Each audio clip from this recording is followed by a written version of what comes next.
3, 2, 1. Nou, wij zijn een club van enthousiaste mensen die de geschiedenis van Stads van Gent een plekje willen geven in de hedendaagse periode, de hedendaagse tijd. En ook gericht op de jongeren, zodat we ook in de toekomst verzekerd zijn van de kennis over de geschiedenis van Stads van Gent.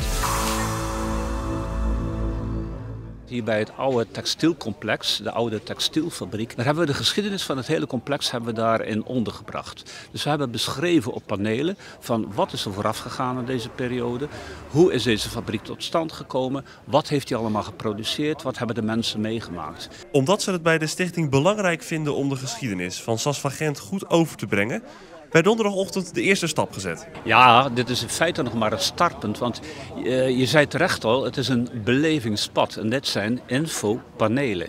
Dus wat er gebeurd is, er wordt nog een klein paadje vanaf de stoep gemaakt, zodat mensen vanuit hier door kunnen lopen naar het infocentrum dat we hier hebben, in de oude textielfabriek. Dat is een prachtige locatie natuurlijk, waarin de mensen de geschiedenis van Stads van Gent kunnen beleven.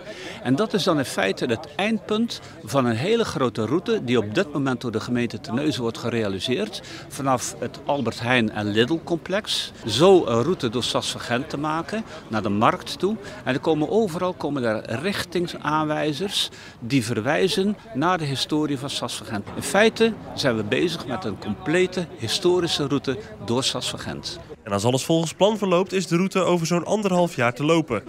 Maar met het begin is Theo al heel tevreden. Ja, u ziet mij een klein beetje trotsig stralen, hè? Want ik ben er zo ontzettend blij. En niet alleen vanwege het feit dat hier in de zon is, maar dat er al zoveel mensen gepasseerd zijn in de afgelopen dagen.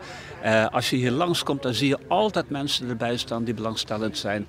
En daar doen we het in feite voor, om over te brengen wat die geschiedenis van Stads van Gent allemaal waard is.